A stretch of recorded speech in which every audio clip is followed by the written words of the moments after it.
सब ठीक हुआ था, मैंने पढ़ा था, नहीं हुआ। सुनो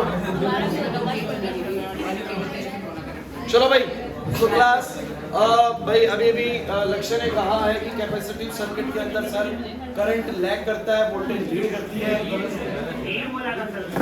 करंट लीड करता है, वोल्टेज लैग करती है। कैपेसिटिव सर्किट के अंदर कितने से वोल्टेज लैग करती है? बहुत बढ़िया भाई। इंडक्टिव सर्किट में आशुतोष बताएगा कौन लैग करेगा कौन लीड करेगा। करंट लैग करेगा, वोल्टेज लीड करेगी। करंट कितने से लैग करेगा? π/2 से। वोल्टेज कितने से लीड करेगी? π/2 से। बात एक ही बात, ठीक है। In the resistive circuit which one lags and which one lead? Both are in the same phase ना, current and voltage are in the same phase. This is about the RLC। Clear? Clear? मैं आपको फटाफट से बता रहा हूं कि बाकी 3 कॉम्बिनेशन सर्किट्स कैसे काम करते हैं, फिर हम क्वेश्चन स्टार्ट करेंगे इसके। कल 2 घंटे की क्लास लगाएंगे, उसमें इसको निपटा देंगे। इसी कल खत्म कर देंगे, 2 फरवरी तक हमारा ये सारा खत्म हो जाएगा। Now we are just remaining with 4 chapters. कल के बाद से हमारे पास 4 चैप्टर बचेंगे, इलेक्ट्रोस्टैटिक्स का, इलेक्ट्रिसिटी एंड मैग्नेटिज्म। इलेक्ट्रोस्टैटिक वाले में पहले चैप्टर में आप लोग सारा कुछ कंटेंट खुद पढ़ के आइए, मैं आपको क्वेश्चंस कराता हूं सीधा, ठीक है? पढ़ सकते हो इस चैप्टर का। तो एक चैप्टर, पहला चैप्टर मैं मानता हूँ हर साल बच्चों का ऐसा होता है कि उसका डेरिवेशन कंटेंट वगैरह सब आता है, क्योंकि शुरुआत में पढ़ा था तो बहुत अच्छे से पढ़ा था उसको, तो वो तो एटलीस्ट आना चाहिए। नहीं आता। और बहुत बच्चे मुझे कह रहे हैं कि सर डायरेक्ट क्वेश्चन करा दो, तो मैं थोड़ा सोच रहा हूँ इसलिए।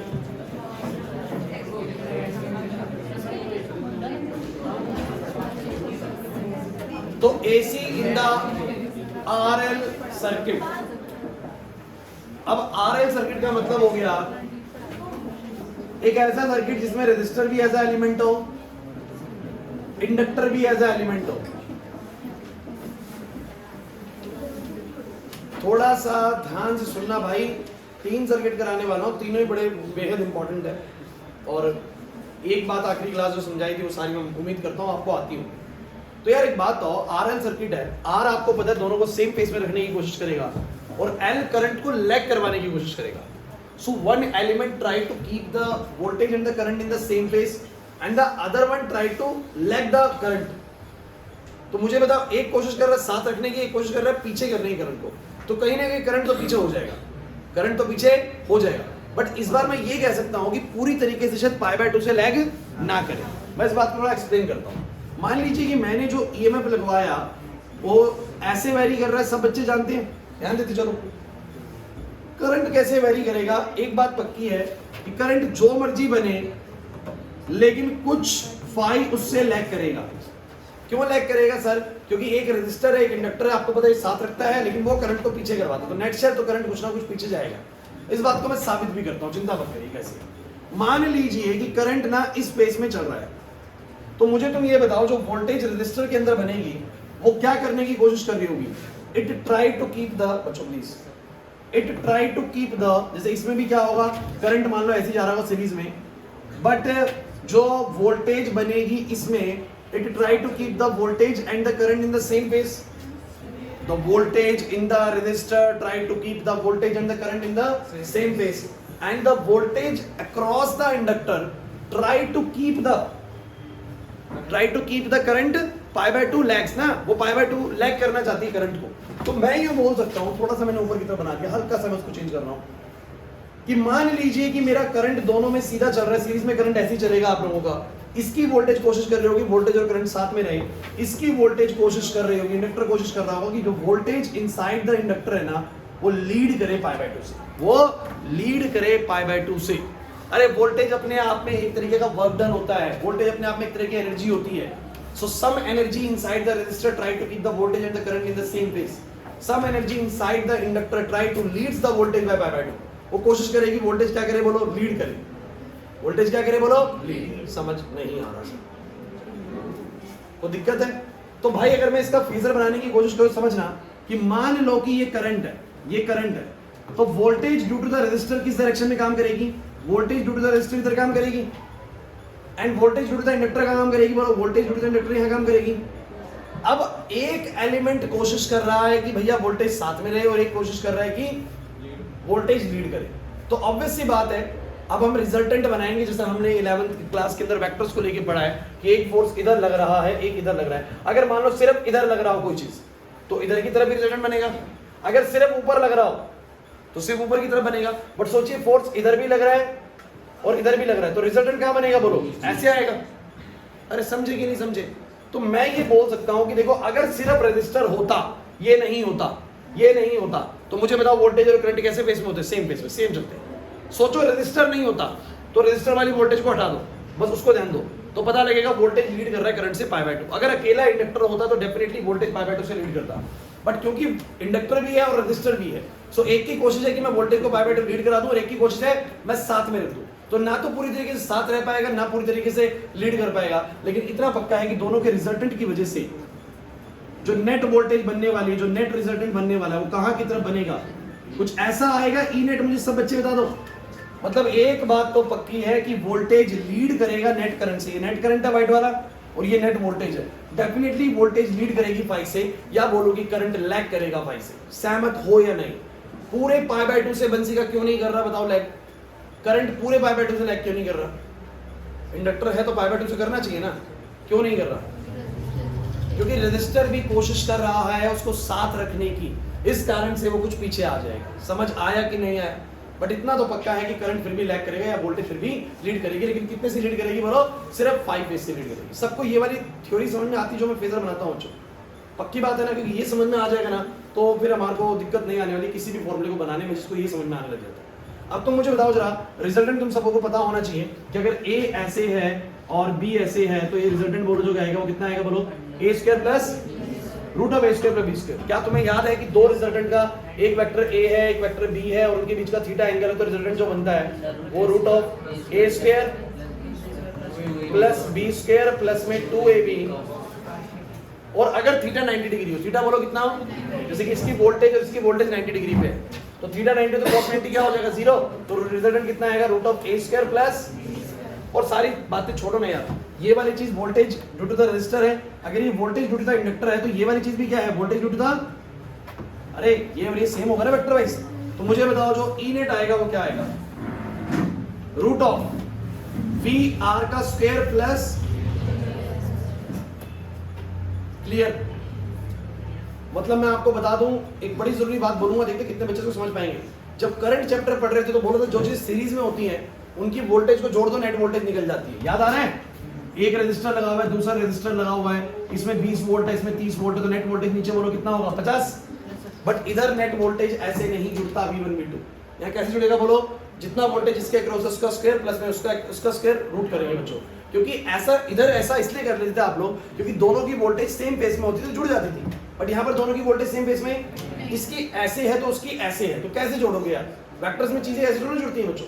तो हम लोग कैसे जोड़ेंगे बोलो? Root of VR² plus VL²। नहीं आ रहा समझ? तो मुझे बताना जरा फटाफट से, वोल्टेज क्या होती है? Current into resistance. तो मुझे तुम बताओ नेट सर्किट की जो वोल्टेज है वो क्या होगी? नेट सर्किट में चलने वाला करंट आई इनटू में net opposition that is Z, इसको इंपेडेंस बुलाते हैं। रेजिस्टर के सर्किट के अपोजिशन को R बुलाते हैं, इंडक्टर के अपोजिशन को XL बुलाते हैं, कैपेसिटर के अपोजिशन को XC बुलाते हैं। लेकिन इन सर्किट के कॉम्बिनेशंस वालों को Z से डिनोट करते हैं। किससे बोलो? Z से। तो IZ बराबर में, मुझे सब बच्चे बताओ वोल्टेज अक्रॉस द रेजिस्टर कितना होगा? I इनटू में उसका पोजीशन R है, इसका स्क्वायर, I इनटू में इसका पोजीशन XL है, उसका स्क्वायर। अबे XL उक्सल आता है तो ठीक है, नहीं आता तो फिर अब कभी नहीं आएगा भाई, ठीक है? हाँ कभी नहीं आएगा, छोड़ दो। तो ये IZ होगा, यहां से I स्क्वायर कॉमन आएगा रूट में से, I बाहर आ जाएगा, तो I का स्क्वायर कॉमन आएगा तो I बाहर आएगा, I से I कट जाएगा, root of R square plus में XL का square, which is a very important formula guys, कि इस सर्किट की जो अपोजिशन है, ये सर्किट करंट को कितना अपोजिशन पैदा करेगा? It is not R plus XL। बच्चे सोचते हैं इसका अपोजिशन R है, इसका अपोजिशन XL है, जोड़ दो। नहीं नहीं, इसका जो नेट अपोजिशन आएगा वो root of R square plus में क्या आएगा? XL का square. Is this clear? This is the impedance of, impedance मतलब कुछ नहीं है बच्चों, अपोजिशन है। Impedance of LR circuit, clear हुआ? Impedance of LR circuit. एक और बड़ी जरूरी चीज है कि भैया करंट लैग करेगा वोल्टेज से 5 फेज से, या फिर EMF लीड करेगा वोल्टेज से 5 फेज से। लेकिन ये 5 है कितना? जैसे कि प्योरली इंडक्टिव सर्किट में मुझे पता है π/2 है, प्योरली कैपेसिटिव में मुझे पता है लैग और लीड कर रहे हैं π/2 से, प्योरली रेजिस्टर में मुझे पता है 0 से लीड लैग कर रहे हैं, कुछ नहीं कर रहे सर। बट इस बार कुछ तो कर रहा होगा, कितने फेस को लीड कर रहा होगा, तो कैसे निकालूं, फाई कैसे निकालूं, उसके लिए हम लोगों ने बच्चों यहां पर फेस कंडीशन बनाई। तो फेस कंडीशन मैंने क्या बोली बच्चों कि मेरे को अगर फाई निकालना हो तो वो 10 फाई किसके बराबर होगा बच्चों, 10 फाई। मुझे बताओ परपेंडिकुलर अपन बेस, तो परपेंडिकुलर बोलो कितना, VL बाय VR। या तो तुम लोगों को VL VR पता हो तो उसके रेशियो से 10 फाई आ जाएगा। मान लो 10 फाई 1 आ गया तो 10 अपनी 1 वैल्यू कब देता है, 45 डिग्री पे, तो 45 डिग्री का फेस डिफरेंस है। अरे पाई बाय 2 भी तो 90 डिग्री होता है ना, तो वैसे बोल रहा हूँ। अच्छा VL को तुम बोलो क्या बोलते हो, IXL, VR को तुम क्या बोलते हो, IR। तो 10 फाई की सब बच्चे कंडीशन याद कर लीजिए, XL बाय में क्या R। भैया याद रखना, न्यूमेरिकल्स कराऊंगा तो मुझे आप लोगों से ये चाहिए फॉर्मूले सारे के सारे। तो अगर RL सर्किट है तो कितने का फेस का डिफरेंस होगा वो निकल जाएगा by the ratio of XL by R। बस यार यही चाहिए होता है। कौन EMF equation, current equation, current lags by phase phi, how much phi it will be given by 10 phi is equals to XL by R, and how much opposition is offered by this circuit is root of R square plus XL square. This is clear? Wave diagram वगैरह इसके नहीं बनाने होते, phasor diagram already mention कर चुका हूं, ये phasor diagram होता है सर। बात समझ में आ रही है, आगे बढ़ूं। नेक्स्ट मुझे बताओ फटाफट से RC सर्किट में क्या होगा। ए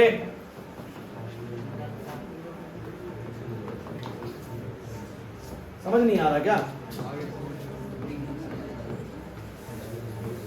यार 2 बार हो गया पूरा सिलेबस तुम लोगों का, 2 बार होने के बाद एटलीस्ट आ जानी चाहिए चीजें तुम लोगों को। अभी भी नहीं आ रही ना, तो पंचवर्षीय योजना बनाओ 12th क्लास के अंदर, 5 साल पढ़ते रहो नीचे। चलो सुनो, एक R एक C है। अब मान लो कि करंट ऐसे चल रहा है। मुझे सभी बच्चे बताओ रजिस्टर क्या कोशिश करेगा, resistor trying to keep the voltage and the current in the same phase. इसकी कोशिश है कि साथ रख दो। इसकी कोशिश क्या है कैपेसिटर की, the capacitor trying to lag the voltage by pi by 2। ये चाहता है कि भैया वोल्टेज लैग कर जाए, बट एक की कोशिश है कि लैग कर जाए पाई बाय 2 से, एक की कोशिश है कि साथ रख दो। तो कहीं ना कहीं ना पूरी तरीके से साथ रह पाएगा ना पूरी तरीके से लैग कर पाएगा, बीच में कहीं ना कहीं आ जाएगा, दोनों का रिजल्ट बनेगा। बोलो मानते हो कि नहीं मानते?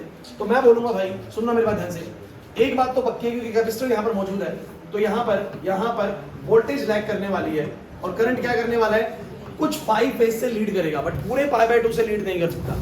अगर प्योरली कैपेसिटिव होता पूरे पाई बाय 2 से लीड करा देता, बट क्योंकि रेजिस्टर में बैठा हुआ है वो साथ रखने की भी कोशिश कर रहा होगा, इस कारण से पूरे पाई बाय 2 से लीड नहीं करेगा, कुछ पाई से लीड करेगा। समझ आ रहा है? तो आप लोगों को बस ये समझ नहीं आ रहा मैं क्या बोलना चाह रहा हूं। तो भैया ये मान लो कि ये करंट इक्वेशन है, तो voltage due to the resistor ये रहा and voltage due to the inductor ये रहा। मुझे बताओ इन दोनों का रिजल्टेंट क्या बनेगा? This is इनेट। अरे एक की कोशिश है कि वोल्टेज करंट एक सेकंड इसको फटाफट ट्राई कर लो। सबका आंसर आना चाहिए, पहले बोल रहा हूं मेरे को कहना चाहिए इंपेडेंस चाहिए, मुझे फेस कंडीशन चाहिए, बातें नहीं चाहिए भाई। वो भी देगा है, अभी आगे चेक करता हूं।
पीछे से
देख लो सही में.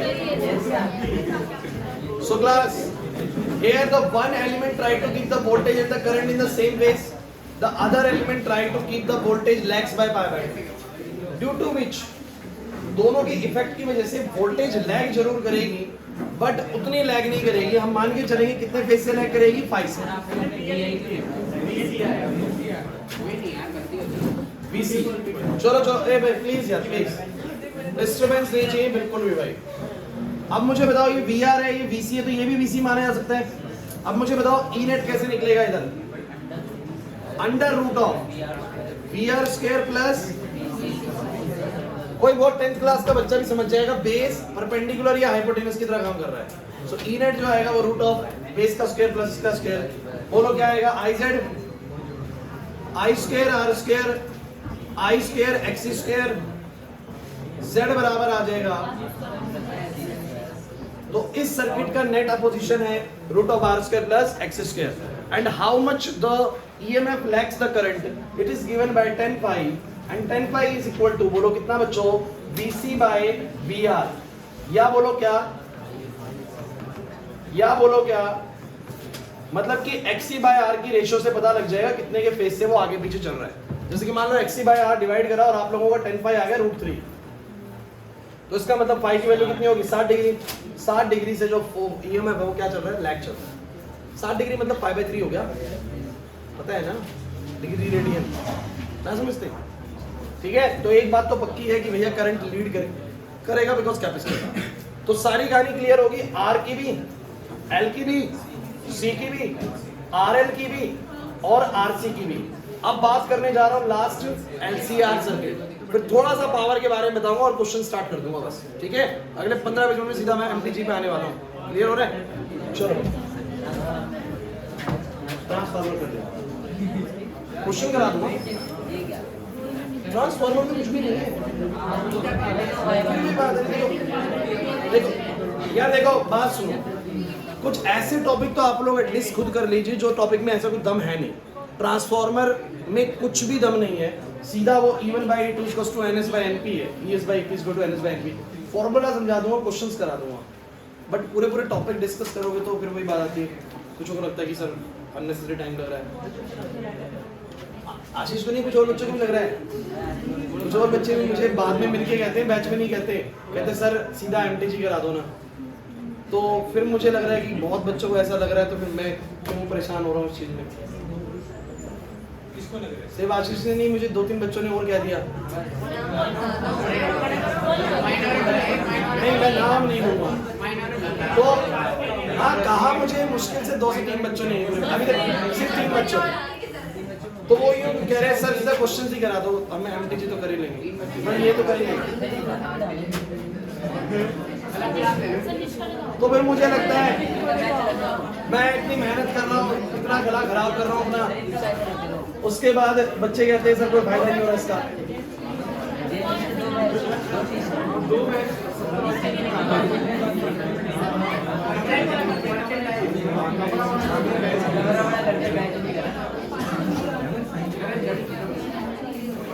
चलिए, अब बात है मेरे पास सर्किट में 3 चीजें R, L, C। अब सब बच्चे सोचना भाई, क्योंकि इसके 3 केस अराइज होते हैं और जिसको LCR आ गया उसको बाकी सारे केस छोटे मोटे सारे समझ में आ जाएंगे। मुझे ये बताओ रेजिस्टर क्या करेगा दोनों को, इसके वजह से कोई लैग लीड नहीं करने वाला। इंडक्टर क्या करेगा, करंट को पीछे छोड़ने की कोशिश करेगा और कैपेसिटर वोल्टेज। तो एक तरीके से ऐसे नहीं लग रहा कि सब कुछ बराबर रह जाएगा, क्योंकि एक साथ रखने की कोशिश करेगा, एक करंट को पीछे छुड़वाने की कोशिश करेगा, एक करंट को आगे रखने की कोशिश करेगा। तो नेचुरल बात वही आनी चाहिए, लेकिन ये बात भी इस बात पर निर्भर करती है कि अगर इसका अपोजिशन सर्किट में ज्यादा हो गया, सोच लेना मैं क्या बोल रहा हूं, अगर सर्किट में एक्सएल एक्सी से बड़ा हुआ, मतलब कि इंडक्टर की वजह से बनने वाला अपोजिशन कैपेसिटर के अपोजिशन से ज्यादा बड़ा मिला। एक्सएल का फॉर्मूला बोलो क्या होता है, ओमेगा एल, एक्सी का क्या होता है 1/ωc। अब कहीं अगर एक्सएल की वैल्यू एक्सी से ज्यादा है तो मुझे बताओ इंडक्टर का अपोजिशन कैपेसिटर के अपोजिशन ज्यादा है, इसका मतलब जो एलिमेंट करंट को रोक रहा है वो ज्यादा ताकतवर है एज कंपेयर टू जो एलिमेंट किसको रोक रहा है, वोल्टेज को। तो कहीं ना कहीं कौन लैग कर जाएगा सर्किट में, करंट लैग कर जाएगा। अगर एक्सएल एक्सी से बड़ा हुआ, अपोजिशन बाय द इंडक्टर ज्यादा हुआ कैपेसिटर के मुकाबले, तो करंट ज्यादा देर के लिए रुकेगा और वोल्टेज उतनी नहीं रुकेगी। तो कौन लैग कर जाएगा बोलो, करंट सर्किट में नेचुरल लैग कर जाएगा। समझे नहीं मेरी बात? अगर एक्सएल कम हुआ और एक्सी का अपोजिशन ज्यादा हुआ, opposition offered by the capacitor ज्यादा है, बातें नहीं मैं प्लीज बिल्कुल भी नहीं। तो अगर एक्सी का अपोजिशन ज्यादा, तो भैया समझ में आ रहा है सर बिल्कुल पूरी तरीके से, सर ऐसे में वोल्टेज को ज्यादा देर के लिए अपोज किया जाएगा as compare to current. Current उतना नहीं रोका जाएगा, रोका जाएगा बट उतना नहीं, तो वोल्टेज लैग कर जाएगी। हाँ, लेकिन जितना अपोजिशन अगर इंडक्टर कर रहा है उतने अपोजिशन अगर कैपेसिटर कर रहा है, तो फिर जितनी देर के लिए करंट रुकेगा उतनी देर के लिए उधर वोल्टेज रुकेगी, तो वो दोनों बराबर रह जाएंगे, सर्किट बराबर रह जाएगा। तो ये पूरा सर्किट कितनी बातों पर डिपेंड करता है? 3 कंडीशन पर डिपेंड करता है। केस नंबर 1 शुरू करते हैं। केस नंबर 1, जब एक्सेल बोलो किससे बड़ा है? जब opposition offered by the inductor is greater than the opposition offered by the capacitor. So all you know that inductor current को रोकता है और कैपेसिटर वोल्टेज को। तो करंट को रोकने वाली ताकत यहाँ पर ज्यादा पावरफुल है। तो यहाँ पर क्या करोगे सब बच्चे? बोर्ड पे सुनो। मान लेते हैं ये करंट है, तो करंट तो सबको ही पता है सीधा जाएगा। अरे यार जो, अब बताना जरा, voltage due to resistor try to keep the voltage and the current in the same place. What does the voltage due to the inductor trying to do? Sir voltage due to the inductor trying to keep the voltage head of pi by 2। वोल्टेज को lead कराएगा या बोलो current को lag करवाएगा। लक्ष्य बात समझ में आ रही है? और कैपेसिटर वाली वोल्टेज क्या करेगी सर? वोल्टेज को पीछे करवाएगी, लैग करवाएगी। 3 एलिमेंट अपने अपने काम पे लगे हुए। एक की कोशिश है साथ रखने की, एक की कोशिश है वोल्टेज को लीड कराने की, एक की कोशिश है वोल्टेज को लैग कराने की। सही बात बोल रहा हूं नहीं बोल रहा, है ना? लेकिन अब आपको समझना पड़ेगा, अगर एक्सेल एक्सिस से बड़ा है, opposition offered by the inductor ज्यादा है, opposition offered by the capacitor, तो मुझे बताओ जरा, मैं अगर आई से दोनों तरफ मल्टीप्लाई कर दूं तो आई एक्सेल से बड़ा होगा। अगर एक्सेल एक्सिस से बड़ा, दोनों तरफ आई से मल्टीप्लाई कर दो तब भी ये बड़ा रहेगा। और ये क्या है बोलो? वीएल वीसी से बड़ा। इसका मतलब जो वोल्टेज इंडक्टर वाली जो कोशिश कर रही है कि वोल्टेज लीड करे और करंट लैग करे, वो ज्यादा ताकतवर है एज कंपेयर टू उस वाले केस के जब वो वोल्टेज को लैग करवाना चाह रहे हैं। समझो मेरी बात को, मैं दिखाता हूं इसको बना के कि अगर यहां पर करंट है तो मुझे सब बच्चे बताओ रेजिस्टर की वोल्टेज क्या कोशिश कर रही है? साथ रखने की। इंडक्टर की वोल्टेज क्या कर रही है? लीड कराने की। कैपेसिटर की वोल्टेज क्या कर रही है? लैग कराने की। लेकिन बहुत ध्यान से देखिए, मान लीजिए कि 20 वोल्ट की ताकत काम कर रही है कि वोल्टेज लीड कर जाए, करंट लैग कर जाए, मतलब बात एक ही है। तो 20 वोल्ट काम कर रहा है कि वोल्टेज लैग कर जाए, वो लीड कर जाए, और 15 वोल्ट काम कर रहा है कि वोल्टेज लैग कर जाए। तो 5 वोल्ट तो फिर भी आगे बढ़ गया ना कि वोल्टेज लीड कर जाए। कह रहे पता नहीं क्या बोलते हैं। अरे भैया ये 20 वोल्ट की ताकत काम कर रही है कि वोल्टेज लीड करेगी। इंडक्टर तो चाहता है वोल्टेज लीड करे, करंट लैग कर जाए, और 15 वोल्ट ही कोशिश कर रहा है कि भैया वोल्टेज क्या करे? लैग करे। तो कहीं ना कहीं 5 वोल्ट एक्स्ट्रा हमारा काम कर रहा है ना कि लीड कर जाए। तो हम ये बोलेंगे कि अगर ऊपर VL है, नीचे तो वेक्टर ये कहता है ऊपर की तरफ नेट शेल हमारा कुछ बचेगा, बोलो क्या? VL माइनस इतनी वोल्टेज अभी भी कोशिश कर रही होगी कि क्या करे? बोलो वोल्टेज लीड करे। समझ आया? कनिष्का नहीं आया समझ में? क्योंकि VL बच्चों VC से ज्यादा है, तो 20 वोल्ट ज्यादा कोशिश कर रहा है, 15 वोल्ट कम कर रहा है, तो 5 वोल्ट की तो नेट शेल फिर भी बनेगी जो आगे रखने की कोशिश कर रहा हो। क्लियर हुआ कि नहीं हुआ? और VR वही रखने की कोशिश कर रहा है। तो मैंने कहा ये इधर रखने की कोशिश कर रहा है, इधर, तो बोलो क्या आएगा इन दोनों का रिजल्टेंट? अरे ऐसी बनता है दो वेक्टर का रिजल्टेंट, ये बनेगा ही नेट। मुझे बताना जरा, नेट शेल कौन अभी भी आगे रहा? सर वोल्टेज आगे रहा और करंट पीछे। यही तो होना चाहिए। जब अपोजिशन बाय द इंडक्टर ज्यादा है तो करंट पीछे रहना चाहिए। कितने पेज से? बोलो 5 पेज से। और 5 भी देखेंगे क्या होगा। सब बच्चे मुझे बताने की कोशिश करो। यहाँ मैं थोड़ा सा एक चीज को थोड़ा सही से लिख रहा हूँ। This is VR guys, this is I। मुझे बताना जरा E नेट कैसे निकलेगा, क्योंकि ये VL माइनस VC है, तो ये भी क्या है बोलो? तो मुझे सब बच्चे बताओ मैं E नेट कैसे निकालूंगा। तो मैं बोलूंगा VR उसके जानबूझकर मैंने आपको दोबारा से फॉर्मूले लिखवाए हैं, समझाए हैं पूरे कि वो बने कैसे हैं, तो मैं डायरेक्ट इम्पीडेंस बोल सकता हूँ, लेकिन इसका कुछ महत्व है, आपको बाद में बता रहे क्वेश्चंस के अंदर। VL माइनस में VC का स्क्वायर, क्या तुम जानते हो? ये हो गया IZ, ये क्या हो गया बोलो? I स्क्वायर R स्क्वायर, ये बोलो क्या हो गया? IXL माइनस, मुझे बताओ इसका भी अगर I कॉमन लोगे स्क्वायर करोगे तो वो I स्क्वायर ही बाहर आना है। I स्क्वायर से रूट बाहर आएगा तो I आएगा, I से कट जाएगा, Z बराबर कितना आ जाएगा? मतलब कि जिस सर्किट में तीनों एलिमेंट होंगे उस सर्किट का net opposition R plus XL plus XC नहीं होता, R का स्क्वायर प्लस XL माइनस में XC का स्क्वायर होता है। कोई दिक्कत हो तो अभी बोलो। दूसरी बात, करंट लैग करेगा क्योंकि भैया इसकी ताकत ज्यादा XL की, तो हम बोलेंगे कितने से लैग करेगा? तो 10 पाई कितना आएगा सब बच्चे बोलो? 10 पाई कितना आएगा बोलो? VL माइनस का VC अपॉन में बोलो क्या? VR। और इसके जरिए मैंने बोला 10 पाई की वैल्यू क्या आ जाएगी? सब जानते हो इसको, बोलूंगा IXL, इसको IXC, इसको IR, तो सबके I हट जाएंगे। बोलो XL माइनस XC बाय में क्या? मुश्किल लगा? केस नंबर 2, अगर XC XL से बड़ा हुआ, मतलब किसका अपोजिशन ज्यादा हुआ? कैपेसिटर का। तो आपको पता है कैपेसिटर किसको रोकता है? वोल्टेज को। तो इस बार नेट शेल वोल्टेज लैग कर जाएगी, बिकॉज उसकी तो बात ही नहीं करनी यार, वो तो बराबर रखता है। हालांकि उसका अपना इम्पैक्ट है, लेकिन हम समझ जाते हैं कि अगर एक्सी ज्यादा हुआ तो वोल्टेज को रोकने वाली ताकत ज्यादा पावरफुल है एज कंपेयर टू इंडक्टर को रोकने वाली ताकत, करंट को रोकने वाली ताकत से। तो वोल्टेज ही लैग करना चाहिए नेट सेल, और दिखाते भी कैसे लैग करेगा आइए समझने की कोशिश करते हैं। तो इस वक्त क्या होगा, मैं डायग्राम दोबारा से नहीं बना रहा हूं, इसको यहीं पर लेके आ रहा हूं। आ जाओ अगर बोलो VC किससे बड़ा होगा, तो मुझे बताओ अगर ये करंट है, अगर ये करंट है तो voltage due to the resistor कहां पर है, यहां पर। चलो बताओ voltage due to the inductor ऊपर, और voltage due to the capacitor. अब की लेकिन जो voltage due to the capacitor है वो ज्यादा है इंडक्टर से। 20 वोल्ट की वोल्टेज कोशिश कर रही है कि पीछे रहे वोल्टेज, और 15 वोल्ट कोशिश कर रही है कि आगे रहे वोल्टेज। तो नेट सेल 5 वोल्ट तो अभी भी क्या कोशिश कर रही है, पीछे रहे। तो मैंने बोला कि भाई नीचे की तरफ नेट सेल बच जाएगा VC minus VL, net cell 20 और वो 15, तो 5 बचेगा नीचे नेट। और ये 5 कोशिश कर रहा है कि पीछे रहे, और VR कोशिश कर रहा है कि साथ में रहे। नेट ई नेट यहां पर आएगा बच्चों, और ये आएगा 5। तो बहुत क्लियरली दिख रहा है वोल्टेज लैग कर रही है करंट से। ये नेट सेल करंट है, ये नेट सेल ई नेट आ जाता है। तो नेट सेल EMF लैग कर रहा है करंट से 5 फेज से। क्लियर हुआ कि नहीं हुआ? अब मुझे बताना जरा फटाफट से, फिर वही थोड़ा सा गड़बड़ हो रहा है यहाँ पर। मैं इसको थोड़ा सा सही से लिख देता हूँ। रुक नहीं सकते थोड़ी देर बिल्कुल भी। बताना जरा, ये VC माइनस क्या आएगा बोलो, VL।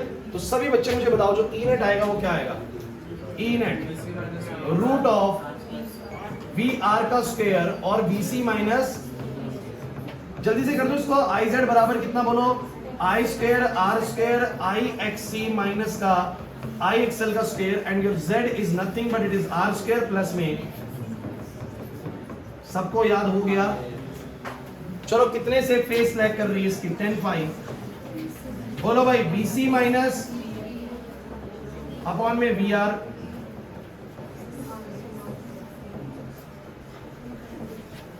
एक आखिरी बात मैं वो बोलना चाहूंगा आप लोगों से, इस केस का जो EMF इक्वेशन है बोलो वो क्या है, इस वाले केस का E नॉट, तो करंट क्या होगा I0 -5, क्योंकि एक्सल बड़ा है, लैग करेगी। कितने से लैग करेगी वो निकल जाएगा, ये रहा। इसका बोलो क्या होगा, इसका बोलो क्या होगा। अगर E है E0 sin ओमेगा t, तो क्योंकि वोल्टेज लैग करने वाली है सो बोलूंगा करंट आगे होगा। देखो भाई वोल्टेज को कभी नहीं छेड़ना होता, वोल्टेज की इक्वेशन को कभी नहीं छेड़ना होता, करंट के साथ +π या -π डालना होता है बस। समझ आ गया कि नहीं आ गया? अच्छा लास्ट केस क्या कराने वाला हूं, सब बच्चों को पता है, सब बच्चों को पता है? बोलो क्या केस नंबर 3, एक्सेल किसके बराबर, मतलब IXL मतलब VL, जितनी ताकत से इंडक्टर रोकेगा उतनी ताकत से कैपेसिटर भी रोकेगा। मतलब वोल्टेज और करंट बराबर ताकत से रोकेंगे तो वो साथ में रखेगा, ये जितना करंट को रोकेगा वो उतना वोल्टेज को रोकेगा, इस कारण से दोनों साथ में रह जाएंगे। समझ आ रहा है कि नहीं आ रहा? अरे नहीं आ रही बात समझे, है ना? पक्का? तो मुझे बताना जरा, अगर ये करंट है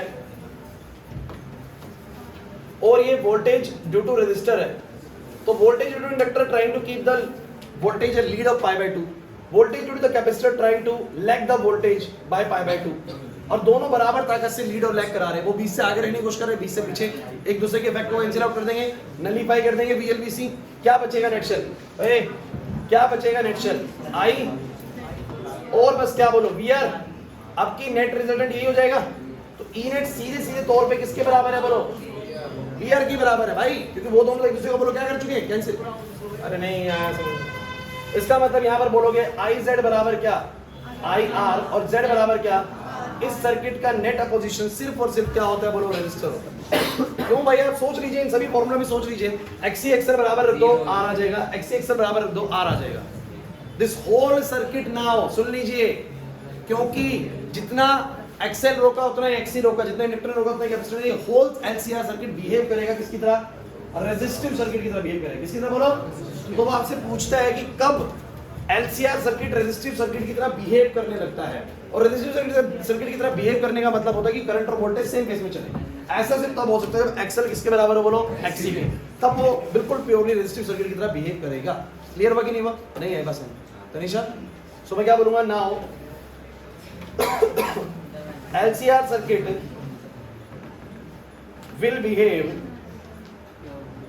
as a resistive circuit.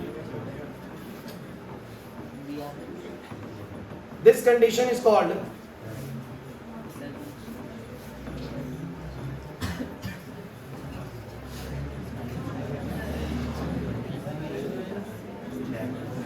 बातें बनी कुछ बात। अच्छा इस वाले में मुझे बताना, लास्ट वाले में आप लोगों को करंट और वोल्टेज में कितने का लीड और लैग रहेगा? लास्ट वाले में सेम फेज में ना। In this case current and voltage are in same phase, कोई भी लीड लैग नहीं करेगा, पक्की बात है। अब आपको समझ में आ गया सारा गेम या नहीं आया? अब मैं आप लोगों को याद करने का एक बड़ा ही जेन्युइन तरीका बताता हूँ। याद करने का बहुत ही जेन्युइन तरीका, सिंपल सा। आप लोगों को याद रखना है एलसीआर सर्किट के कुछ फॉर्मूले। सुन लीजिए भाई, बड़ी सिंपल सी बात है कि जो ईएमएफ इक्वेशन है वो क्या रहने वाली है? E naught sine omega t. Current equation क्या रहने वाली है? I naught sine omega t, या तो प्लस वाई या फिर भाई, या तो लीड कर जाएगी करंट या क्या कर जाएगी? लैग। या पाई की वैल्यू 0 होगी तो सेम बेस में आ जाएगी, मतलब पाई कुछ भी हो सकता है, प्लस में भी माइनस में भी, और हम बोल सकते हैं कि 0 भी हो सकता है। समझ में आती है वाली बात? याद रखो कुल मिला के कुछ बातें, जैसे कि आप याद करो इंपीडेंस का एक फॉर्मूला याद कर लो, root of R square plus में बोलो क्या? एक्सएल माइनस में एक्सी का स्क्वायर। हालांकि आप कहोगे सर अगर एक्सी बड़ा हुआ तो एक्सी माइनस एक्सएल का स्क्वायर आएगा। देखिए मैग्नीट्यूड बाय स्क्वायर करने पे रिजल्ट सेम आना चाहिए, आप एक्सएल माइनस एक्सी करो चाहे एक्सी माइनस एक्सी करो। लेकिन मैं कह रहा हूं कि वैसे याद हो तो बढ़िया है कि अगर एक्सी बड़ा हो तो एक्सी माइनस एक्सएल का स्क्वायर लगता है। पता है नहीं वाली बात? मैं बस ये कहना चाह रहा हूं, मान लो कि कोई तुम्हें कहे कि प्योरली रेजिस्टिव सर्किट है, तो यार प्योरली रेजिस्टिव में से बाहर होगा, एक्सएल एक्सी होगा नहीं, एक्सएल एक्सी होगा नहीं, दोनों को 0 0 कर दो, रूट ऑफ आर स्क्वायर बचेगा यानी आर आ जाएगा। कहेगा इसका सर्किट का सिर्फ अपोजिशन आर है, होता भी आ रही है। अगर सिर्फ कैपेसिटिव हुआ, सिर्फ कैपेसिटिव हुआ तो आर को 0 कर दो, एक्सएल को 0 कर दो, सिर्फ एक्सी का स्क्वायर बचेगा, रूट करोगे तो एक्सी आ जाएगा, तो कहेगा अपोजिशन एक्सी होगा। अगर इंडक्टिव हुआ तो सिर्फ एल होगा, बाकी दोनों 0 होंगे, अपने आप एक्सएल आ जाएगा। अगर आर एल हुआ तो ये दोनों होंगे, ये नहीं होगा, इसको 0 कर दो, आंसर कितना आ जाएगा? Root of R square plus XL square. यही पढ़ा था। अगर आरसी हुआ तो एल वाले को 0 कर दो, R square plus X square. यही पढ़ा था अभी भी? नहीं आ रहा था। एलसीआर हुआ तो यही है भाई, क्लियर हो गया? तो सिर्फ एक फॉर्मूला याद कर लो, उसके जरिए सारे बन रहे हैं भाई। दूसरी बात करते हैं फेस कंडीशन की भी। फेस कंडीशन के लिए भी याद कर लो, tan फाई बराबर कितना? एक्सएल माइनस में एक्सी बाई में क्या बोलो? आर। अब जैसे कि मान लो आर सर्किट हुआ, सिर्फ आर हुआ, आर ओनली हुआ। आर ओनली का मतलब क्या है बोलो? कि आर ही है बस, एक्सएल एक्सी है ही नहीं। अब एक्सएल एक्सी है ही नहीं तो भाई वो दोनों 0 0 हैं, उनका पोजीशन है ही नहीं, इसका मतलब अब 0 आ जाएगा। tan फाई 0 मतलब 10 अपनी 0 वैल्यू कब देते हैं? 0 पे। तो फाई बोलो कितना आ गया? 0। कह रहा है कि कोई फेस का अंतर नहीं है करंट और उसमें, क्योंकि फाई फेस का अंतर ही बताता है बस। नहीं समझे? अगर मान लो कि हुआ एल सर्किट, एल ओनली हुआ तो आर 0 हो जाएगा और ये भी 0। लेकिन सोचो कि अगर एक्सएल बाय में 0 हो गया तो एनीथिंग बाय 0 क्या होगा? इनफिनिट। और tan फाई इंफिनिटी होएगा, और tan फाई इंफिनिटी कब होता है? जब पाई बाय 2 होता है। अरे 90 डिग्री पे tan इंफिनिटी रिजल्ट देता है, तो फाई की वैल्यू कितनी आ गई बोलो? पाई बाय 2 आ गया अपने आप। अरे नहीं आ रहा समझ। अच्छा बताना, सी ओनली हुआ, सी ओनली में क्या होगा? सिर्फ सी होगा, आर 0 होगा। फिर से आर 0 तो एनीथिंग बाय 0, एक्सएल भी 0 होगा, लेकिन मैं कह रहा हूं anything by 0 is infinity. tan phi infinity कब होता है? जब फाई की वैल्यू कितनी होती है? पाई बाय 2। आ गया ना फाई? अब इस पे बैठे। अगर हुआ सर एलआर हुआ तो एलआर हुआ तो सर ये दोनों होंगे, 0 होगा, tan फाई आ जाएगा एक्सएल बाय आर। यही फॉर्मूला पढ़ाया था। अरे tan फाई का फॉर्मूला क्या पढ़ाया था मैंने उस केस में? एक्सएल बाय आर, यही तो पढ़ाया मैंने। एलआर का फॉर्मूला बन गया, एक्सएल और आर पता होगा, रेशियो निकाल के कर लेंगे आंसर। आरसी आया तो आर और सी होंगे, वो नहीं होगा, एक्सएल नहीं होगा, तो बोलो क्या आएगा? आप कहेंगे माइनस का एक्सी बाय आर, लेकिन मैंने पढ़ाया था एक्सी बाय आर, क्योंकि आपको पता है मैं एक फॉर्मूले सब कुछ कराने की कोशिश करूं तो माइनस प्लस का दिक्कत हो सकता है। समझ में आ रहा है? और अगर एलसीआर हुआ तो फॉर्मूला तुम्हारे पास है। तो मैं बस कहना चाह रहा हूं कि for the sake of simplicity कि हम लोग अगर सिर्फ 2 बातें याद रखें तो बहुत सारे काम हमारे यहीं से बन जाएंगे। समझ आ गया सबको? पक्का सोच लो तो जल्दी से। यही चैप्टर का 80% से ज्यादा कंटेंट सिर्फ एलसीआर पे काम करता है। और एलसीआर अगर आप लोगों को समझ में आ गया तो मैं आपको बता रहा हूँ पेपर में इसका क्वेश्चन नहीं छूटेगा आप लोगों से, 100% इसका क्वेश्चन निपटा दोगे। पक्की बात रही। एक आखिरी बात और कर लेता हूँ, चलो सुनो। एक आखिरी बात है बच्चों,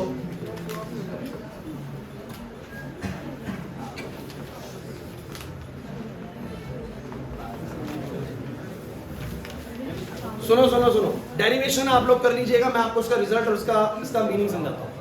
सुनो बोर्ड पे, पावर क्या होता है वैसे, वोल्टेज इनटू करंट, सबने पढ़ा है। लेकिन आप ये भूल गए कि जो ये फॉर्मूला आप लोगों को पढ़ाया गया था ना, it is only limited to the resistive circuits. बहुत इंपॉर्टेंट बात बोल रहा हूं, जो तुम लोगों को 10th क्लास में पावर इक्वल टू में वोल्टेज इनटू करंट करा रहे हैं, this is only limited to the resistive circuits. Resistive circuit का पावर जो होता है V इंटू आई होता है। बट अगर बात करी जाए कि किसी भी सर्किट में कितनी पावर जनरेट होगी, तो पावर का फॉर्मूला होता है V इंटू आई इंटू कॉस फाई, या मैं बोलूं E आई कॉस फाई।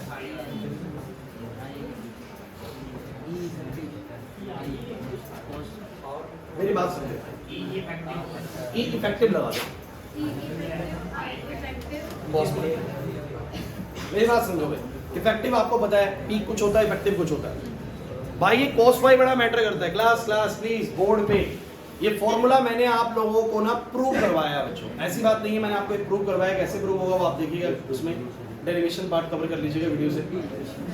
सुन लो, अब कोई भी सर्किट, चाहे वो एल सर्किट हो, चाहे वो आर सर्किट हो, चाहे वो सी सर्किट हो, चाहे वो एल आर हो, चाहे वो आर सी हो, चाहे वो एल सी आर हो, वो कितनी पावर बना के देगा, तो बोलेंगे ई इफेक्टिव आई इफेक्टिव इनटू बोलो क्या, कॉस फाई। मतलब कि फाई क्या होता है,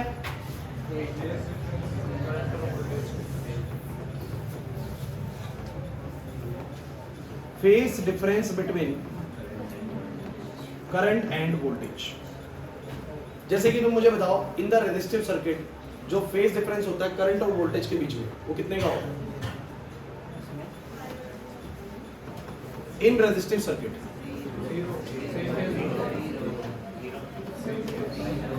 फाई जीरो होता है। सुन लीजिए थोड़ा ध्यान से, एक बारी में क्लियर हो जाएगी ये चीज। रेजिस्टिव सर्किट में डिफरेंस कितने का होता है? फाई यहाँ पर क्या है खुशी? The phase difference between the current and the voltage, and in the resistive circuit there is no phase difference, तो फाई जीरो।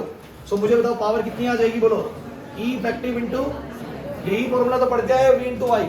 लेकिन मैं आपको बता दूं कि अगर मेरे पास कोई सर्किट इंडक्टिव सर्किट हो, मेरे पास कोई सर्किट कैपेसिटिव सर्किट हो, सुन लीजिए, इन सर्किट्स का आपको पता है फाई कितना होता है, बोलो पाई बाय 2। फाई कितना होता है बोलो, और अगर मैं ऐसे में पावर निकालूंगा तो cos पाई बाय 2 की वैल्यू 0 होती है। पावर कितनी होगी बोलो? इंडक्टिव और कैपेसिटिव सर्किट्स में कोई पावर जनरेट नहीं होती है। ये बिल्कुल वैसे ही है जैसे कि हम लोग 11th क्लास के अंदर आप लोगों को वर्क डन पढ़ाते थे, तो work done force into displacement into उनके बीच का एंगल भी होता था। अगर किसी ऑब्जेक्ट पे तुम लोगों ने फोर्स लगाया और उसी डायरेक्शन में डिस्प्लेसमेंट हो रही है, मतलब थीटा 0 है, तो हमारा हो जाएगा force into displacement into cos 0, यानी फोर्स इनटू डिस्प्लेसमेंट बन जाएगा वर्क डन। लेकिन अगर याद करो कि आप लोग फोर्स उधर लगा रहे हैं, डिस्प्लेसमेंट इधर हो रही है, 90 डिग्री पे हो रही है, तो आप लोगों को वर्क डन कितना आता था? 0 आता था। क्या ऐसा कुछ नहीं पड़ा? अरे ऑब्जेक्ट आगे चल रहा है, ग्रेविटी नीचे फोर्स लगा रही है, तो ग्रेविटी की वजह से जो इसके ऊपर वर्क डन है वो कितना है बोलो? क्योंकि डिस्प्लेसमेंट वहां हो रही है, ग्रेविटी फोर्स नीचे लगा रही है, उसकी वजह डिस्प्लेसमेंट ही नहीं है, तो बोलेगा Fs cos 90। ग्रेविटी की वजह से वर्क डन 0 है, इस फोर्स की वजह से कुछ वर्क डन है। वर्क डन हर फोर्स की वजह से अलग हो सकता है। समझ में आ रहा है कि नहीं आ रहा? तो ये कुछ वैसा ही सीन है। आप लोगों को समझ में आया तो बहुत बढ़िया, नहीं आया तो कोई ज्यादा दिक्कत नहीं है। आप पावर का याद करिए, V इंटू आई इंटू कॉस फाई। मतलब कि किसी सर्किट में कितनी पावर बनेगी सिर्फ वोल्टेज और करंट से डिसाइड नहीं होता, उनके बीच में कितना फेज का अंतर है वो डिसाइड करेगा कि पावर कितनी बनने वाली है। पता लगा वोल्टेज भी है करंट भी है। बताओ इंडक्टिव कैपेसिटिव सर्किट में क्या वोल्टेज करंट नहीं था? बट उनके बीच में फेज का अंतर पाई बाय 2 था, इस कारण से cos पाई बाय 2 की वैल्यू 0 हो गई, आंसर 0 आ गया। तो जब वोल्टेज और करंट सेम फेज में काम करते हैं तभी पावर जनरेट कर पाते हैं, जैसे रेजिस्टिव सर्किट में हुआ। अगर वो परपेंडिकुलर फेज में काम कर रहे हैं तो वो काम नहीं हो पा रहा, पावर जनरेट नहीं कर रहा। क्लियर हो गया? दूसरी बात सुन लो, अगर हुआ आरएल सर्किट तो क्या मानते हो? RC circuit, LCR circuit. अच्छा, इन तीनों सर्किट्स में हमें पता है फाई ना तो पूरी तरीके से 0 होने वाला है गीतांजलि, ना पूरी तरीके से पाई बाय 2 होने वाला है। ना तो पूरा 0 होगा, ना तो मतलब रेजिस्टिव हो सकता है जब वो एक्सल किसके बराबर होगा? एक्सी के। लेकिन वैसे मैं मान के चलता हूं कि या तो ई नेट फाई से आगे रहता है या तो ई नेट फाई से पीछे रहता है, लेकिन कुछ फाई का डिफरेंस होता है। अब वो फाई 30 डिग्री हो सकता है, 45 डिग्री हो सकता है, 60 डिग्री हो सकता है, जिसकी वैल्यू 0 नहीं होती। तो आपको ध्यान रखने की इन सभी केसेस में कुछ ना कुछ फाई आता है जो कि मुझे निकालना आता है by using the formula 10 phi. By using the formula 10 phi से मैं फाई निकाल लूंगा और मैं बोलूंगा इन सभी केसेस में पावर अगर मेरे को निकालनी पड़ेगी तो मैं बोलूंगा E effective I effective into बोलो क्या? cos phi. मुझे बस ये फाई की वैल्यू यहां पर डालनी पड़ेगी। 45 है तो 45, 30 है 30, 60 है तो जैसे कि मान लो cos 60 है तो 1/2 आ जाएगा, तो आ जाएगा e into I into divide by 2, क्योंकि 1/2। समझ में नहीं आई ना? रेजिस्टिव में सेम फेस में थी तो आया E इंटू आई। जब सेम फेस में ना होगा 60 डिग्री पे 60 डिग्री पे तो cos 60 का 1/2 तो E into I divide by 2 आधी पावर बनेगी। कितनी बनेगी बोलो? आधी। पाई बाई 2 होते ही साथ ही बिल्कुल जीरो पावर। तो मैं ये कह सकता हूं कि एक सर्किट कितनी पावर पैदा कर रहा है ये सिर्फ करंट और वोल्टेज डिसाइड नहीं करते। मतलब सर्किट में आपको बोलेगी करंट और वोल्टेज का पावर बनेगी, नहीं जरूरी नहीं है। वोल्टेज और करंट दोनों होते हुए भी पावर हो सकता है ना बन रही हो। अगर वो दोनों कितने फेस में है? पाई बाई 2 के फेस में, तो पावर नहीं बनेगी। मतलब कि पावर डिसाइड करने के लिए एक cos पाई वाला फैक्टर जो है बड़ा इंपॉर्टेंट है। कितने का फेस का अंतर है ये डिसाइड करेगा। समझ आ गई बात? इसी cos पाई को आप सुन लीजिए, क्योंकि मैं एक बड़ी जरूरी बात आप लोगों से बोल रहा हूं कि किसी सर्किट में कितनी पावर बनेगी। सब बच्चे बोलो E इफेक्टिव, I इफेक्टिव, और बोलो क्या बोले जा रहा हूं मैं? cos पाई। मतलब कि सर पावर बनेगी या नहीं बनेगी वो डिसाइड करता है उन दोनों के बीच में कितने का फेस का अंतर है, उसके हिसाब से पावर बनेगी। फेस का अंतर 0 है तो E इंटू आई की पावर बनेगी। फेस का अंतर पाई बाई 2 0 की पावर बनेगी। समझो मेरी बात को?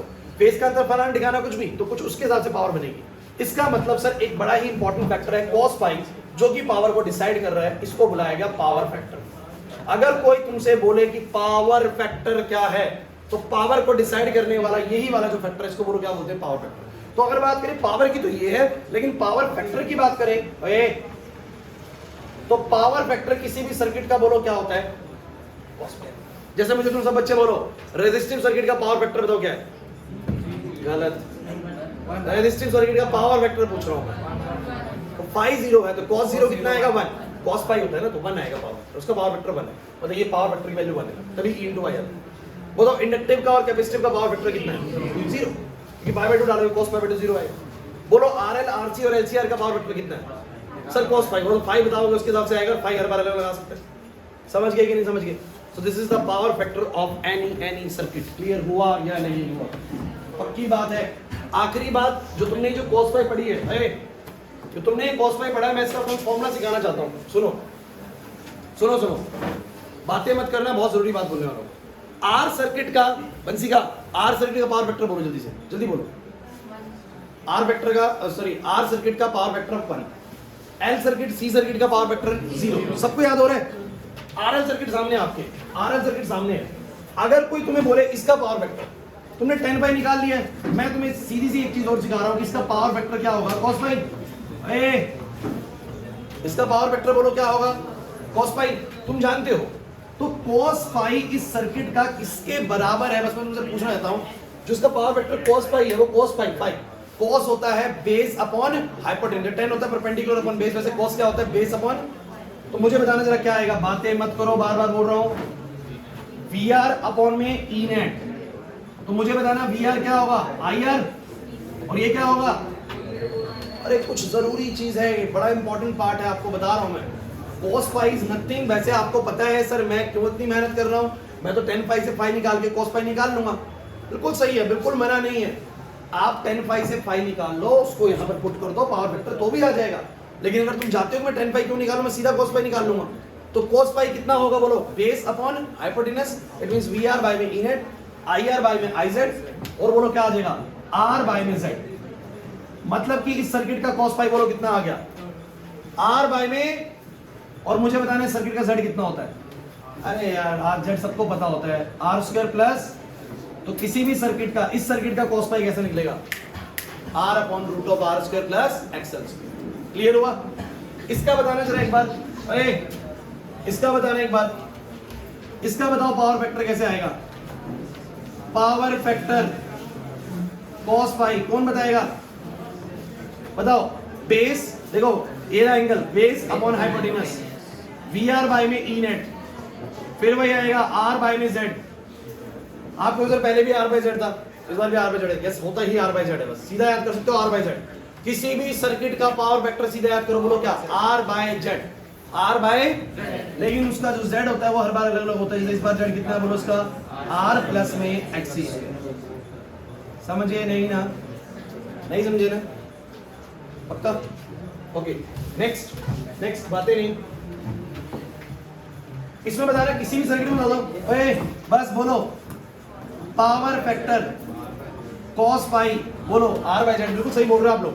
तो cos पाई आएगा बेस VR अपॉन में बोलो क्या? E नेट, फिर वही I इंटू R बाय में I into Z, that is R by Z।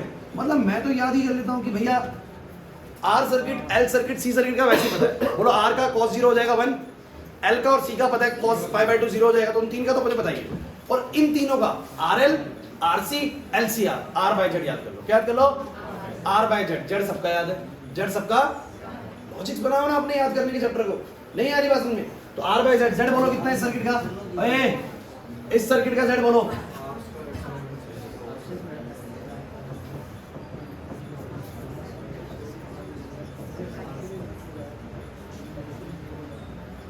पास खत्म। मुश्किल है, मुश्किल है। अब ये हुआ मेरे क्वेश्चन। चलिए ट्रांसफार्मर के क्वेश्चंस कराऊंगा, चिंता मत करिए, न्यूमेरिकल्स में आप लोगों को करवाऊंगा नेक्स्ट क्लास में। लेकिन आप लोग ट्रांसफार्मर अपनी तरफ से टॉपिक कंप्लीट करके आएंगे थ्रू द वीडियो। कर पाओगे इतना? इतना बात कर सकते हैं, थोड़ा सा आप लोग कर लीजिए, कोई नहीं, इससे ही बात बन जाएगी। मुश्किल टॉपिक नहीं छुड़वाऊंगा यहाँ पर, मुश्किल सारा कराऊंगा। ये था मुश्किल समझने वाला पार्ट था सारा का सारा, ये आपको करवा दिया है। ईजी वाला पार्ट आपके लिए छोड़ा। अब पूरी बात सुनो। मैं उम्मीद करता हूं मैं जो क्वेश्चन शुरू करूंगा तुम लोगों को R circuit, L circuit, C circuit, RL circuit, RC circuit, LCR circuit के बारे में सब कुछ पता है। Whether it is impedance, whether it is the phase difference between the current and the voltage, which one leads, which one lags, the wave diagrams, the phasor diagrams, the phase conditions, everything सब कुछ आप लोगों को याद होगा। और मैंने उस समय जब क्लास में चैप्टर कराया था ना, मैंने बोला था चैप्टर एक बार समझ में आ जाए ना, भूलेंगे भी नहीं, ऐसे याद हो जाता है ये वाला चैप्टर। और अब याद हो गया होगा फिर से। एक बात और याद रखना, पीक वोल्टेज कुछ होती है तो उसकी इफेक्टिव वोल्टेज होती है E0/√2, या peak voltage, peak current I0 है तो इफेक्टिव होएगा I0/√2। क्या ये सारी बातें क्लियर है आप लोगों को? पावर फैक्टर, पावर वाली बात समझ में आई? बोलो किसी भी सर्किट में कितनी पावर बनेगी? E यानी E effective, I effective, cos π। Power तो इतनी बनेगी, बट इस पावर को डिसाइड ही करने वाला फैक्टर cos π है। तो वो क्या है बोलो? Power factor. और वो हर एक सर्किट का पावर फैक्टर बोलो क्या होगा? अलग अलग। पहले वाले तीन सर्किट जो थे R, L और C, R का तो 1 हो जाएगा पावर फैक्टर, L और C का 0 हो जाएगा, और बाकियों का सर R by Z, cos π R by Z, और Z सबका अलग अलग है सर। अब हो गया मैं याद, अब की बात है, शुरू करे जाए क्वेश्चंस। ठीक है, 1 मिनट का ब्रेक है, फिर शुरू कर रहे हैं। 7:14 हो रहे, 7:15 में शुरू करते हैं। हो गया? ठीक है,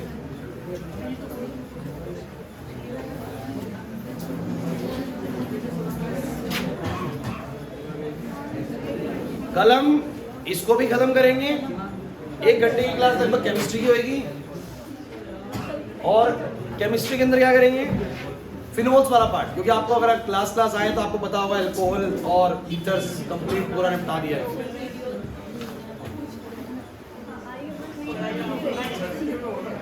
क्या बोल रहे हैं?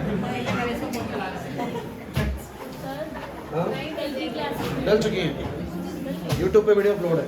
अब YouTube की वीडियो बिल्कुल जिस दिन बन रही है उस दिन अपलोड हो रही है। कल ही अपलोड होगी थी।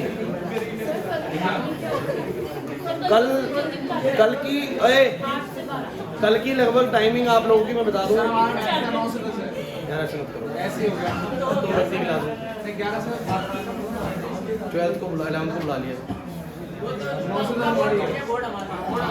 तुम्हारे तो दोनों क्लास, मैं तो 8 से 10 रखी थी फिजिक्स की, और 10 से 11 केमिस्ट्री रखा था। 3 घंटे तो बैट बॉल खेलने जाते, वो घंटे आप नहीं करते तुम, है ना?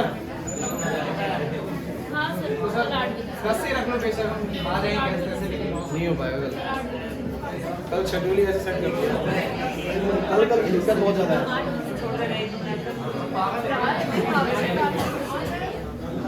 कल क्या होना तुम्हारा मैच?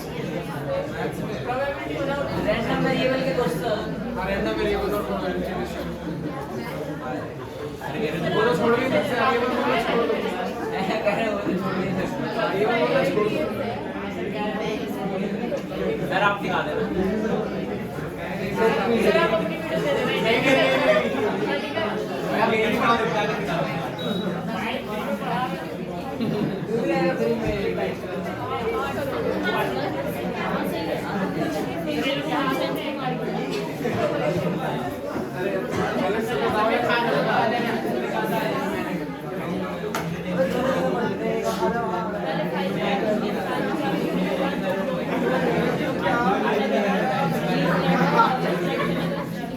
शोर नहीं भाई।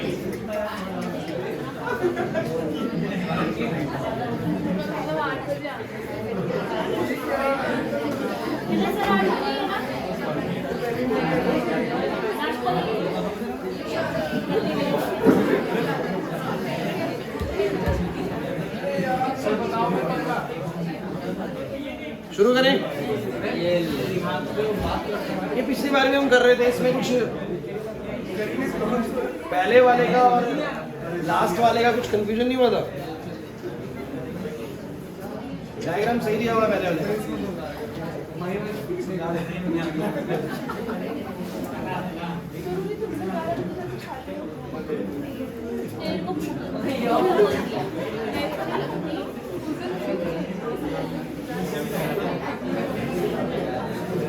हो गया भाई?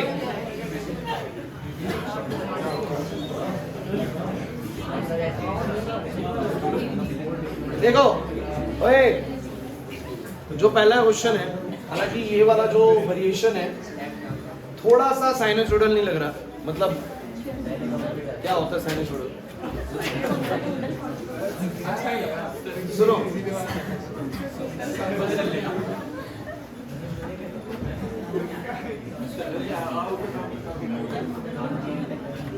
करूं शुरू?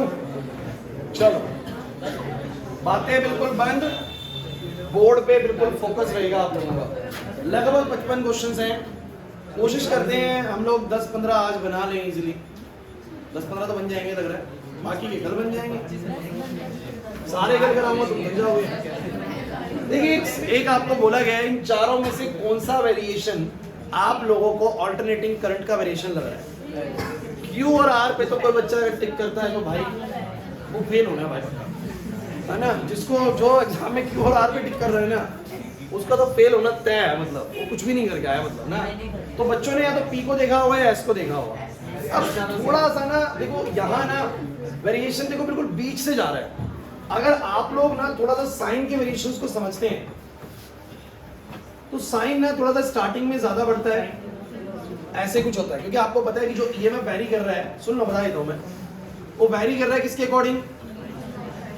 साइन के अकॉर्डिंग, साइन के अकॉर्डिंग।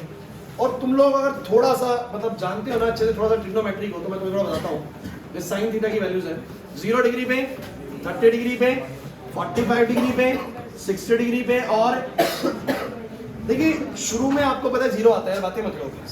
ये 1/2 आता है, यानी 0.5 आता है, और फिर कितना आता है बोलो? 1/√2, which is nearly कितना होता है?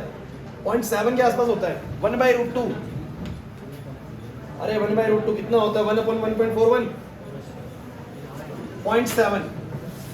फिर 60 डिग्री में √3/2 होता है, यानी 1.73 डिवाइडेड बाय 2, 0.86, और फिर 1।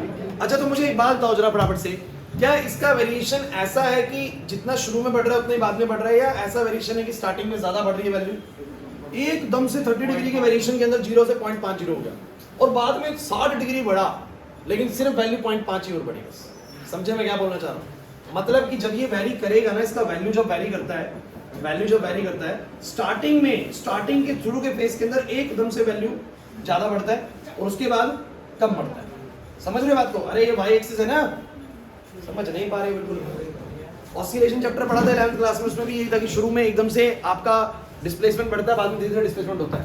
या आप साइन की वैल्यूज को अगर आप लोग सोच रहे हैं ना कि वो जब बढ़ती हैं तो शुरू में ज्यादा तेजी से बढ़ती हैं और बाद में, तो ऐसा वेरिएशन नहीं है कि आप, ऐसा वेरिएशन नहीं है कि बिल्कुल ऐसे बराबर बढ़ रहा हो। इसके इस वेरिएशन को थोड़ा सा अगर ध्यान से देखोगे तो बीच से जा रहा है, और ये थोड़ा साइन जैसा बढ़ रहा है, शुरू में ज्यादा और बाद में ऐसे हो गया। क्लियर हुआ कि नहीं हुआ? तो थोड़ा सा मतलब पेपर में जब ये आया होगा ना तो बहुत क्लियरली दिख रहा होगा कि इसका वेरिएशन साइन के ग्राफ जैसा वेरिएशन है। तो पकड़ में आ रहा है बच्चों, ये एस ग्राफ है। चलो भाई, AC voltage is applied to resistive circuits. Question आपके सामने है, क्या क्वेश्चन है? The RMS current in the circuit connected to a, बच्चों प्लीज यार, आरएमएस करंट मतलब क्या? वर्चुअल करंट या इफेक्टिव करंट? अरे सारी बातें वही हैं। 15 एम्पियर है, मतलब कि आई इफेक्टिव 15 एम्पियर है। फ्रीक्वेंसी सर्किट की बोलो कितनी है? 50 हर्ट्ज है, एसी 50 हर्ट्ज का है। The value of the current in the circuit 1/600 second after the instant the current is 0 is, बताइए इतने समय के बाद, 1/600 सेकंड्स के बाद सर्किट में कितना करंट होगा? कैसे निकालोगे? क्या तरकीब अपनाओगे इसको बताओ। उसने क्वेश्चन पूछा है करंट 0 से शुरू होता है, तो कह रहा है 1 में 600 सेकंड्स के बाद इस सर्किट में कितना करंट होगा। अच्छा क्वेश्चन है, 1 में 600 सेकंड्स के बाद इस सर्किट में कितना करंट होगा अगर उसकी फ्रीक्वेंसी इतनी है और इसका आई 15 एम्पीयर। तो मुझे समझ में आ रहा है, मुझे पता है कि रेजिस्टिव सर्किट में करंट की इक्वेशन क्या होगी, I equals to I0 sin omega t। अरे होगी कि नहीं होगी बताओ जरा। अब जरा तुम मुझे बताना, I0 मैं निकाल सकता हूँ। I0 बोलो कैसा आएगा, I0 इज एक्चुअली इफेक्टिव से √2 टाइम्स होता है, क्योंकि तुम लोगों को पता होगा I0 इज, है ना, अरे IE होता है I0 बाय √2। तो I0 तो हो गया मेरा 15 √2 साइन। अब आप कहोगे सर ओमेगा और टी, भाई टी तुम्हें मिला हुआ है, ओमेगा होता है 2 पाई न्यू, तो 2 पाई न्यू इंटू टी, बोलो कितना आएगा 15 √2 साइन 2 पाई, न्यू की वैल्यू 50 और टी की वैल्यू क्या कुछ कहानी बनेगी, 0 से 0 कटेगी, 5 में 12 में कटेगा, पाई बाय 6 हो जाएगा। अरे पाई बाय 6 हो गया भाई, 50 से 612 में कट रहा है और 2 12 से कटेगा 6 पे, तो बोलो साइन पाई बाय 6 कितना होता है, यानी sine 30 which is 1/2, 15/√2, that is option number A. कर लोगे ओ भाई, हो जाएगा। चलो नेक्स्ट बातें नहीं भाई। AC voltage attach to the capacitor. एक एसी की वोल्टेज है E equal to E0 sin omega t. पढ़ के देखो, मैं बता रहा हूं बहुत इजी चैप्टर है बच्चों, तुम्हें इतने अच्छे से चीजें कर ली है ना, एक दो जगह पे थोड़ा बहुत अटके तो अटके, अदरवाइज क्वेश्चन फ्लो में चलेंगे बिल्कुल। कह रहे is applied to a series combination of resistor R and an element X। कह रहा R लगा हुआ है, रेजिस्टर लगा हुआ है और कोई एक फलाना ठिकाना X एलिमेंट लगा हुआ है, बातें नहीं भाई, पता नहीं कौन सा लगा हुआ है। कह रहा है बट करंट ऐसा आ रहा है। अब तुम सोचो कि करंट लीड करता हुआ दिख रहा है, अगर करंट लीड कर रहा है तो ये कैपेसिटर बैठा है साथ में। क्या करो क्वेश्चन, अच्छा उसमें बोल रहा है, तो इधर देखो ना, इसमें दिखता रहा होगा, छोटी स्क्रीन, यहाँ 86 इंच की स्क्रीन लगा रही है भाई। तो आपकी ईएमएफ इक्वेशन है V0 sin ओमेगा टी। ओए बादल, करंट इक्वेशन है I0 sin omega T plus π/4। तो करंट लीड कर रहा है, करंट किसमें लीड करता है, कैपेसिटर के, मतलब पूरा π/2 से लीड नहीं कर रहा, कुछ से लीड कर रहा है। इसका मतलब R के साथ कौन बैठा है, C बैठा है। समझ आ गया, ये समझ में आने लग गया तुम लोगों को, तो समझो कि चीजें आ रही हैं तुम लोगों को समझने में। Uh then which of the following is correct, इनमें से कौन सा करेक्ट होगा। पहली बात X एक कैपेसिटर है, ये बात तो पक्की है सर, मतलब B और C को तो उड़ा दो। अब बचा ऑप्शन नंबर A और D। अब कह रहा है बताओ जरा XC √2R है या XC क्या है यार। अरे यार एक सिंपल सी बात, तो तुम्हें फेज पता है कि फेज कितना है, बोलो π/4 कितना है बोलो। अब तुम XC और R में कैसे रिलेशन ढूंढो, सबको पता है tan phi इसका क्या होता है। RC सर्किट का tan phi बताओ क्या होता है, XC/R। बच्चे एक बारी में इसको कर देंगे, जिनको बच्चों को समझ में आ चुका है। tan π/4 बराबर XC/R, इसकी वैल्यू 1 होती है, XC बराबर R। ये ऑप्शन नंबर क्या हो गया, D हो गया। समझ आया। जिन बच्चों के π/4 π/3 समझ में नहीं आ रहा ना, ये तो बहुत देर हो गई, एक साल लेट बहुत लेट हो गया, कुछ नहीं हो सकता, कर लेना। बहुत सिंपल सी चीज है, 1 मिनट में कोई बच्चा दूसरा समझा देगा तुम लोगों को कैसे होता है, ठीक है भाई। सोचो कुछ कोई और बच्चे से पूछ लेना यार। सुनो भाई, इसका आंसर बहुत जल्दी से मुझे बताएगा, इसका आंसर प्रियांशु बहुत दिनों से कुछ नहीं बता रहा। प्रियांशु बता भाई, what is the impedance of a capacitor of capacitance C in an AC circuit using the source of frequency.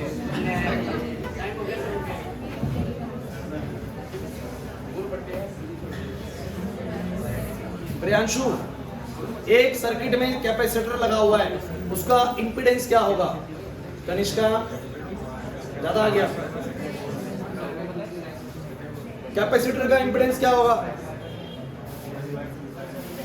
1/2 pi nu सी, यदि XC इक्वल टू 1/ωc। इतना नकली क्वेश्चन है। उसके बाद define the capacitive reactance.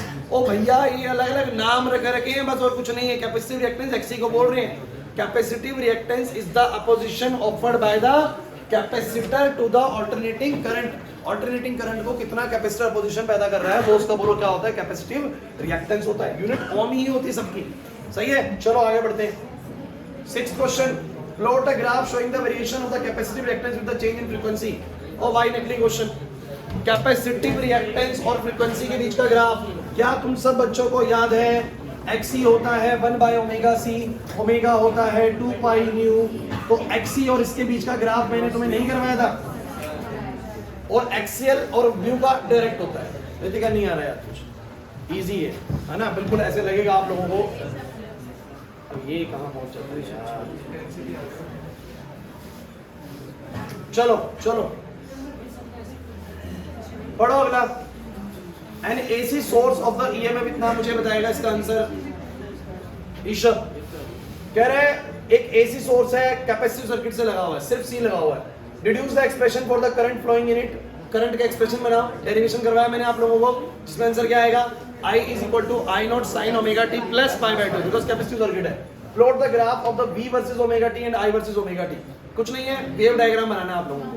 Wave diagram, अरे wave diagram आता है, इससे मैं पूछूंगा अगला।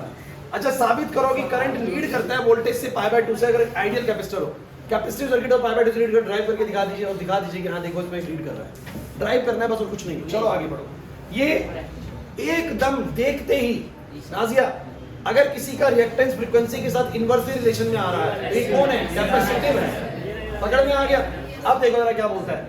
और देखो ये पॉइंट्स भी दिए हुए। पॉइंट्स का मतलब ये होता है कि अगर 100 की फ्रीक्वेंसी है, 6 का कैपेसिटिव रिएक्टेंस, मतलब XC 6 है जब फ्रीक्वेंसी 100 है। अबे यार फ्रीक्वेंसी दे दी, XC दे दिया, C निकल जाएगा। समझ लो वो क्यों दे रहा है आप लोगों को।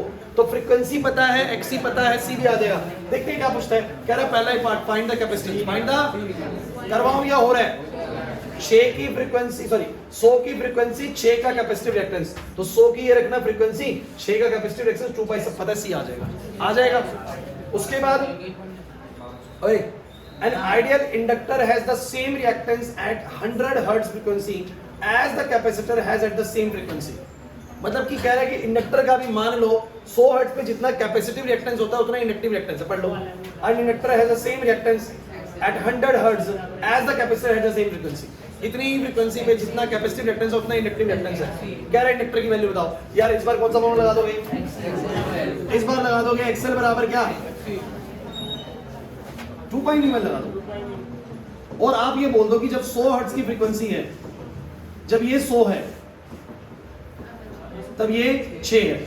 अब आ जाएगा, क्योंकि उसने बोला सेम है, सेम फ्रीक्वेंसी भी सेम, मतलब सेम नहीं आ रही बात समझ। उसके बाद draw the graph showing the variation of the reactance of the inductor with the frequency, direct relation.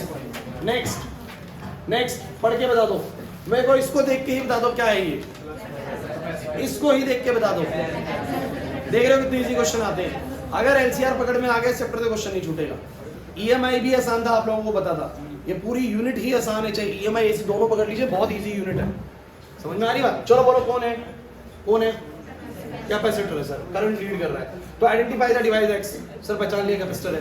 फिर सर इसका एक्सप्रेशन लिखो रिएक्टेंस का, sir XC which is equal to omega C 1 by omega C which is equal to 1 by 2 pi nu C। Draw the graph showing the variation of the voltage and the current with the time.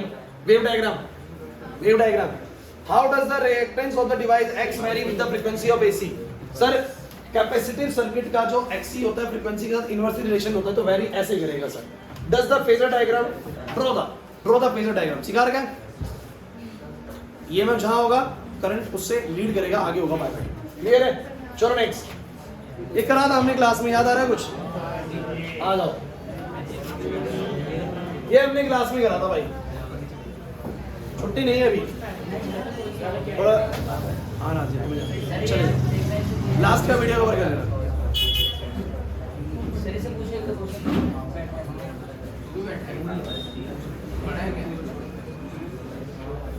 बताओ, अरे आप लोगों को नहीं कर रहा हूँ 5 साल।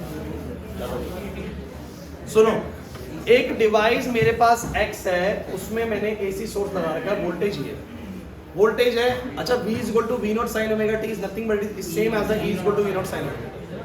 The variation of the voltage, current and the power in the one cycle is given। 3 चीजें दी हुई है, एक वोल्टेज, एक करंट और एक पावर। और सर्किट में बोल दिया है, डिवाइस नहीं बताया कौन सा है, ठीक है। अब आप लोगों को ही सोचना है कौन सा करंट, कौन सा वोल्टेज और कौन सी पावर। तसल्ली से, जल्दबाजी मत करना, पिछली बार भी जल्दबाजी करी थी। ये पावर है,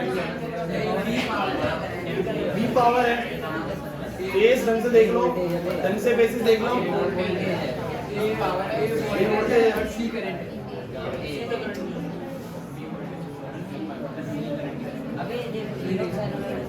ये वोल्टेज है हमेशा उससे कम ही होता है बी करंट हाई करंट ये वोल्टेज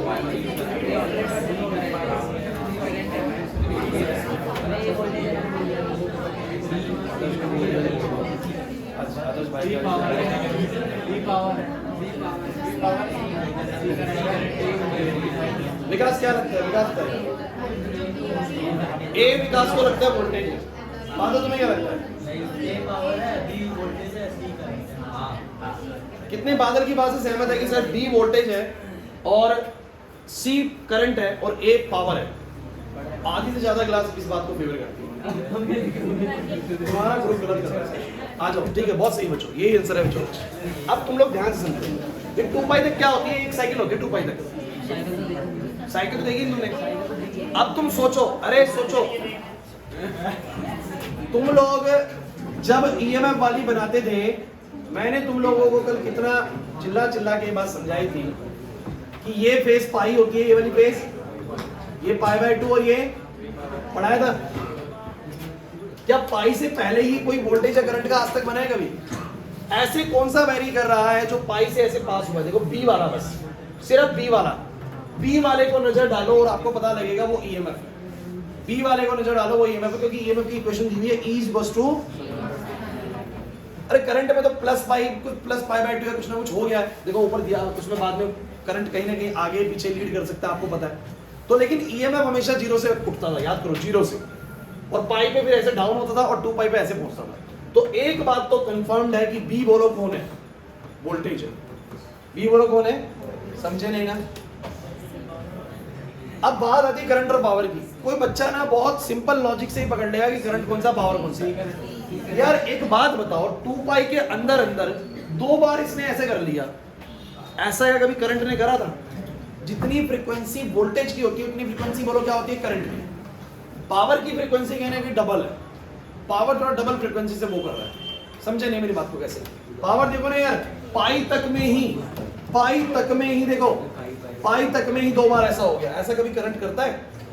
करंट करता है कभी? नहीं। तो बहुत क्लियरली पता लग गया कि ए वाला कौन है, और जो कि बिल्कुल, जो कि एक बार ही ऐसे पूरे में ऑसिलेशन या एक साइकिल पूरी करी है, यानी सी वाला बोलो कौन है।